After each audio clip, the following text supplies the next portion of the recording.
Jordan, welcome to the program. Take me into the night before the final round. How do you as a 20-year-old get ready for the biggest round of your life? Well, I went back to the house. I had a lot of friends and family that were in town, and, I was just trying to get away from it. I knew the position that I was going to be in playing in the final group, which was a dream come true for me, and just try not to think too much about it. And just we went back, we played a little pool, played a little ping pong, and just hung out, talked about anything other than golf, and then just went through the same routine the next day. And to be honest, from the time I woke up at 8:30 to the time we teed off at 2:40, it seemed like 10 days went by in between that time. But I was just anxious to get out there and get going. How nervous are you? Oh, I was very. Oh, no doubt. I was nervous. But why? Not only on why. Well, I knew that it was kind of the moment I've worked my whole life for. I knew that I was in a position to kind of make the dream come true. And it was. I was living out a dream, just playing there and playing in that final group. And just to know that it was what I had worked kind of my whole life for, it was nerve-wracking, but in a positive way. It was just adrenaline that I was trying to channel the right way. What's it like, though, when you're playing one of those holes at Augusta and you realize it's going bad? And I don't know if you feel embarrassed that you put up a big number, but what's the feeling like when you know this is ugly because it's on TV? Yeah, it's tough. I mean, I've gotten to the point now, fortunately, where I don't really notice or think too much about the cameras or TV or any kind of viewers.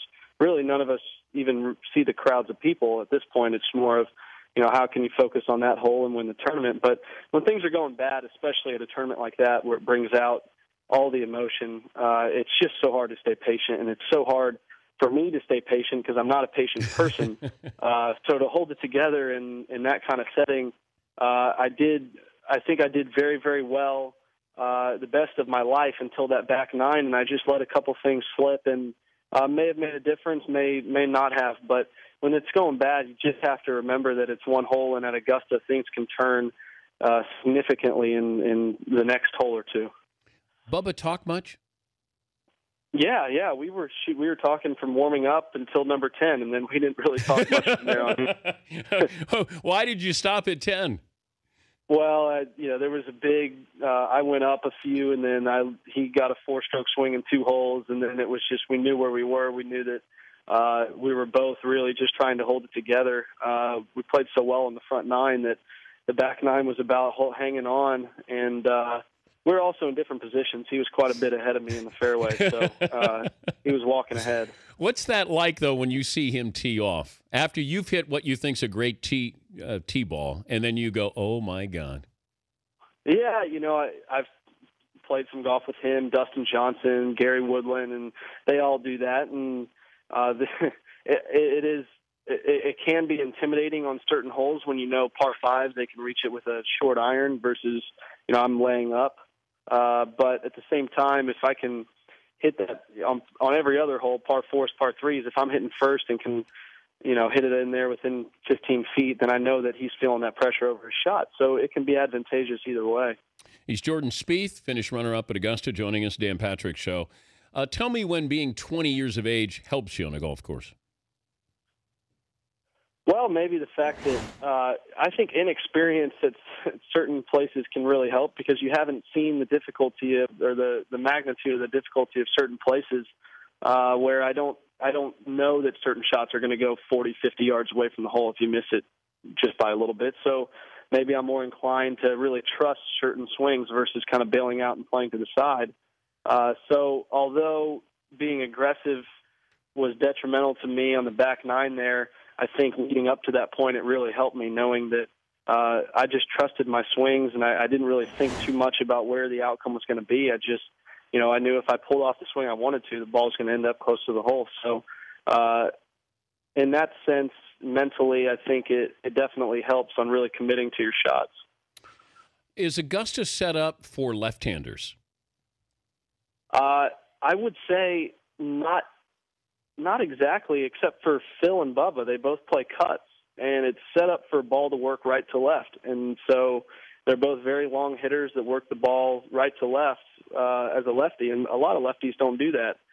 So I would say not particularly, but for them individually, it definitely suits their game well. Well, you had Mike Weir, who also won as a left-hander. So, I don't right. know if they Tiger-proofed it by making it tougher for right-handers or maybe made it a little bit easier for left-handers. You didn't get that feeling? No, I didn't play it since any renovations. This was my first time, so I hadn't played it prior to this, but obviously watched it since I was a kid, and I don't think it's changed a whole bunch other than just the distance factor. And I imagine if Tiger's playing his best golf, no matter what the golf course is, he'd be very difficult to beat. You grow up watching Tiger. Did you idolize Tiger?